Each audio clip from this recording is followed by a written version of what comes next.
Okay, we've got a command of evidence quantitative with a table, something about different newspapers and revenue size and percentage change. So let's take a look. We need to support Chung and colleagues' conclusions. So their conclusions here at the end, it looks like. Let's read what's going on. Digital paywalls restrict access to online content to those with a paid subscription. An investigation of the effect of paywalls on newspaper company revenues for print and digital subscriptions and advertising. Chung and colleagues compared actual outcomes with a paywall to control estimates without a paywall. The researchers concluded that introducing a paywall is generally more beneficial for larger newspapers, which have high circulation, tend to offer a substantial amount of unique online content. So paywalls are generally more beneficial. We have a comparison here. So by the way, we're going to need two things in our answers. We're going to need a big newspaper more than a smaller. So where do we have that data? If we look at the size of a newspaper, well, they give us large. Here are the larges. And here are the smalls, the Denver Post and the Sun Sentinel. And the total revenue change from introducing a paywall is positive for the big newspapers, and it's negative for the smaller papers. So yeah, that statement is definitely true according to that data. So that's the data we want to find. LA Times, New York Times, Chicago increased while the other two small ones did not. The Chicago Tribune, the LA Times had similar total revenue changes. Okay, it's not a comparison across two large newspapers. That's not the right idea. I want large to small comparison to be relevant. So this might be accurate. It is not relevant to the question. B, the Los Angeles Times had a 12.5% revenue change. Okay.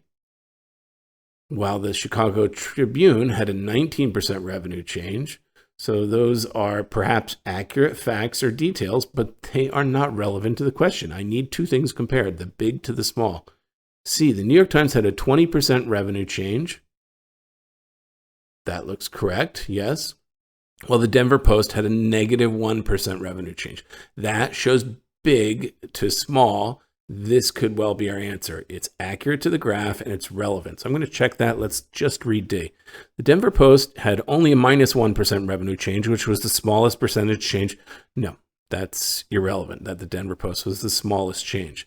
The comparison was big, that grew and benefited in the claim, and small did not. And C indicates that from the data, the right answer. I have another command of evidence quantitative with a table here and something about distance of mountain lions traveling in different seasons, okay? And we want to complete a statement from the text. So let's read. Wildlife researcher Dana Carles and her colleagues tracked the movements of female and male adult mountain lions over 3 seasons, the cold, dry season, the hot, dry season, the monsoon season. So our seasons there. They found that the least amount of travel per day occurred in, so we want the lowest travel per day, kilometers per day for the females, kilometers per day for the males. So the lowest travel per day occurred among the females in the cold, dry season. That's a lower figure than any of the others. So the cold, dry female season for both females and males. Well, I don't know about that because the males' cold, dry season here is actually greater than the females' monsoon and hot, dry seasons. So let's read that again, the claim. They found the least amount of travel per day occurred in. Now, it doesn't define that it has to be a season or a male or female. So I think it's just going to be the female cold, dry season. Check B, the cold, dry season for females and the hot, dry season for males. No, hot, dry season, males did a lot. That's not correct. That last part's inaccurate to the graph. This one is not actually relevant. So C, the hot, dry season for females and the monsoon season for males. Well, no, the monsoon season is still high for the males. That's not right. The monsoon season for both males and females. That's not right either. So which choice must we use? The only possible answer here is the cold, dry season for females and for males, right? So although this is greater than that, it is still the lowest within the male category. So that has to be the answer, okay? The cold, dry season for both females and males. A is the correct answer. Okay, got another command of evidence quantitative. Looks like we have to complete the text with data from the table. Again, we're always looking for the answer that's accurate to the table and relevant to, in this case, completing the idea. So let's read.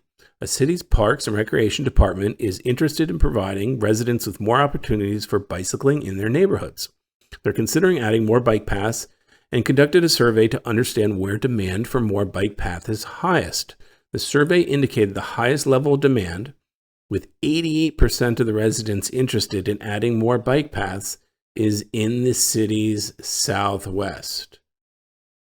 That's it. It's accurate. There's no real relevancy other than finding that accurate location in the area, city area southwest. That's the right answer for 31.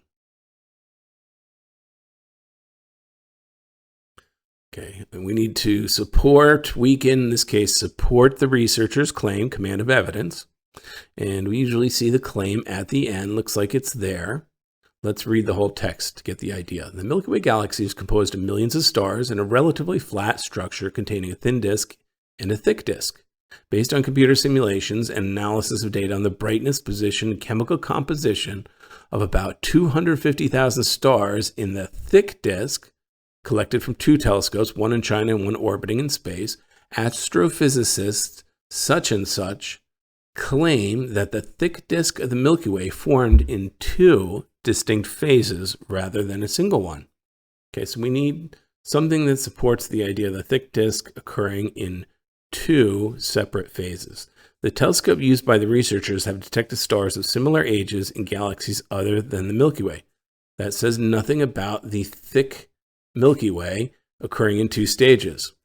B, there's an age difference of about 2 billion years between certain stars in the thick disk. Okay, that shows 2 separate ages, which could be a claim that they were formed in 2 ages. So this looks interesting. I'm going to hold on to that and check it, and then we'll come back.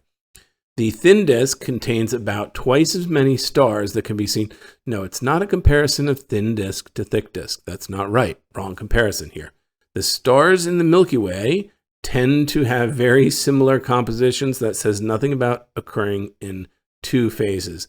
B would be the best answer. If they had 2 distinct ages of stars in the thick disk, it suggests they happened at 2 different points in time in 2 phases. That's the correct answer, B.